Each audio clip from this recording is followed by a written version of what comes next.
സംസ്ഥാനത്ത് കൂടുതൽ ജില്ലകളിൽ ഉഷ്ണതരംഗ മുന്നറിയിപ്പ്.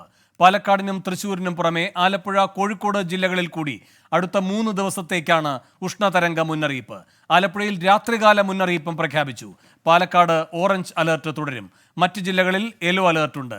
നിഖിൽ പ്രമേഷ് പാലക്കാട് നിന്ന് ചേരുന്നു കൂടുതൽ വിവരങ്ങളുമായി. നിഖിൽ, പാലക്കാട്ടെ സാഹചര്യം എന്താണ്?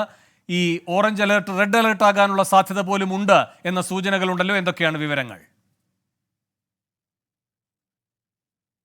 വേണു, ഓറഞ്ച് അലേർട്ട് പ്രഖ്യാപിച്ചതിന് പിന്നാലെ തന്നെ കനത്ത നിയന്ത്രണങ്ങളാണ് ജില്ലയിൽ ഏർപ്പെടുത്തിക്കൊണ്ടിരിക്കുന്നത്.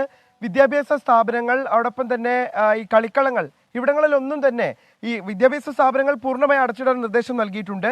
തുറസായ ഇടങ്ങളിലെ കളിക്കളങ്ങളൊന്നും തന്നെ പ്രവർത്തിക്കരുത് എന്നുള്ള നിർദ്ദേശവും ഇതിനോടകം തന്നെ നൽകിക്കഴിഞ്ഞു. അതിനി റെഡ് സോണിലേക്ക് മാറുകയാണെങ്കിൽ കൂടുതൽ നിയന്ത്രണങ്ങൾ ഉണ്ടാകും. അതായത് ബൈക്ക് യാത്രയ്ക്ക് വരെ നിയന്ത്രണങ്ങൾ ഏർപ്പെടുത്തുന്ന തരത്തിലേക്ക് കാര്യങ്ങൾ മാറും. ദുരന്ത നിവാരണ അതോറിറ്റിയാണ് ഇക്കാര്യങ്ങളിൽ തീരുമാനം കൈക്കൊള്ളേണ്ടത്. എന്തായാലും കൊടും ചൂട് പാലക്കാട് തുടരുക തന്നെയാണ്. അത് കഴിഞ്ഞ ഏതാനും ദിവസങ്ങളെ സമാന സാഹചര്യം തന്നെയാണുള്ളത്. അതിന് ഒരു തരത്തിലുള്ള കുറവും ഉണ്ടാകുന്നില്ല എന്നുള്ളതാണ് നമുക്ക് മനസ്സിലാക്കാൻ കഴിയുന്നത്. ഏറ്റവും പുതിയ വെതർ അപ്ഡേറ്റ് ഇപ്പോൾ പുറത്തു വരുമ്പോഴും നമുക്ക് കാണാൻ കഴിയുന്നത് ചൂടിന് യാതൊരു കുറവുമില്ല. സമാനമായ രീതിയിൽ തന്നെ ആ സാഹചര്യങ്ങൾ തുടരുന്നു എന്നുള്ളതാണ്.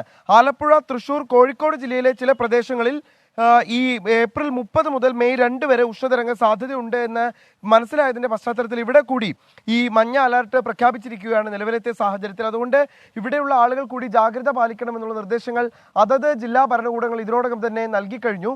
പകൽ സമയങ്ങളിൽ ജോലി ചെയ്യുന്നത് പരമാവധി ഒഴിവാക്കണമെന്ന് നിർദ്ദേശം നൽകിയിട്ടുണ്ട്.